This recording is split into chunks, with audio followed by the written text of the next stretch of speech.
So, got most of this down around the edges here. This is there's still gonna be some like groove marks.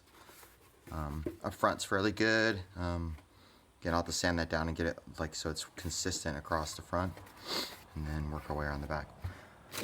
What I'm gonna use, I have a pile kind of sandpaper over here. It's 100. The 60 may have been stolen.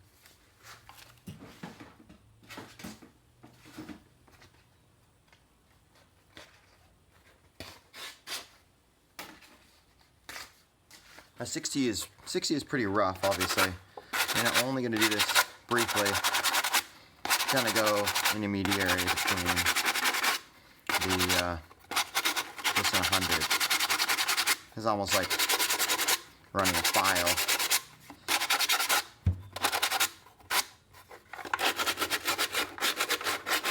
It's a little more flexible than a file and doesn't tend to disrupt this liner as much. So I'm going to kind of get in here. Round off the inside edges.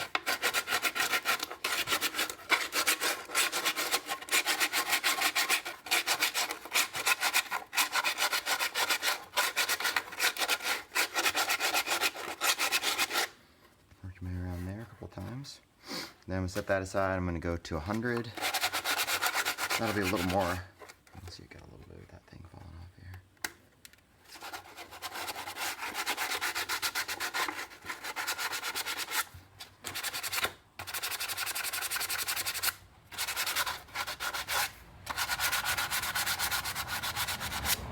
Working on a project like this is definitely good to have everything from 60 to about probably 2,000 grit sandpaper, and we haven't used the higher levels of sandpaper yet, but they'll be really good for painting. You can get some of those packs.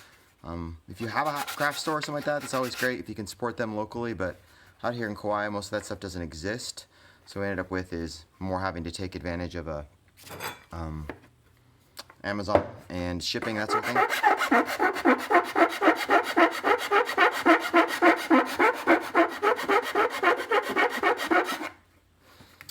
We have to take advantage of Amazon because they don't really have a lot of that stuff here. It's fairly expensive if you have to buy it, so I bought a big pack of a bunch of sandpaper from Amazon here.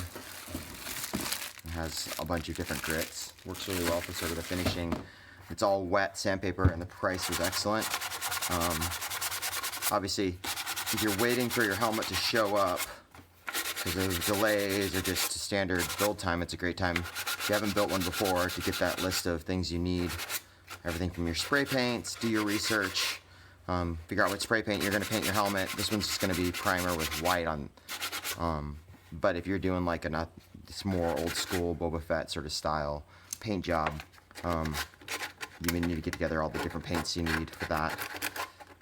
I have the paints to do that. I just decided it wasn't worth the first go around. It wasn't worth the trouble when I could just do both helmets the same base drop Mcquarrie style concept and just use that to my advantage of being able to do that right the first time instead of having to flex with everything else. So that's kind of what we're doing. So now I'm working around with the 100. It's easy just to kind of grip the inside of the helmets on these guys, and as long as there's nothing underneath it that you're rubbing against, obviously.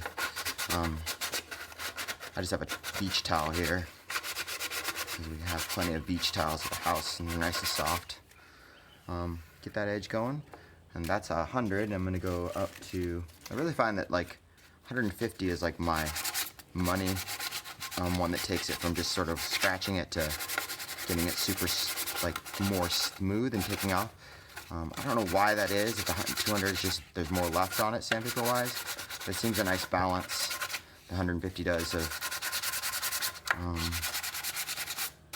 doing what I want to do.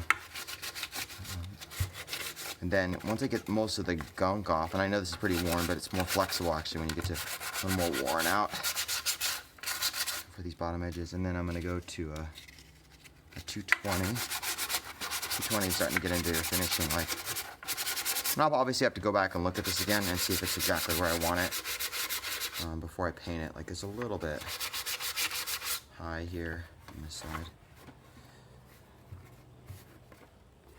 Look here.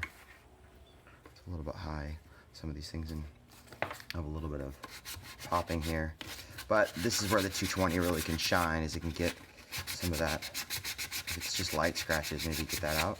If you can't get those kind of things out, then I go back up to the 150. Just get in there.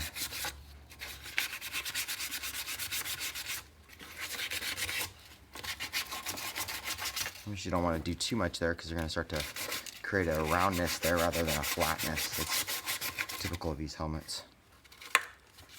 Well, it's fairly good. It's not perfect though. A little bit extra down here. Okay. So I keep working on that, and then when I get all this smoothed out, it'll be done like the other helmet. And then I'll have to do some cleaning. I'm waiting on a mask for the painting part. I'm doing some test paints on some other round objects. That's actually the scariest part for me, honestly, is the painting. I have a Facebook friend through the Skygunbro builders page, Jody Plank, who's gonna help me out walk through some of that because he's already painted one of these helmets. But that part is kind of a little more intimidating than even this part. But you know, each step has been sort of a new thing, so that's cool. All right, so there we go. Pretty good. Not perfect, but we'll get it there.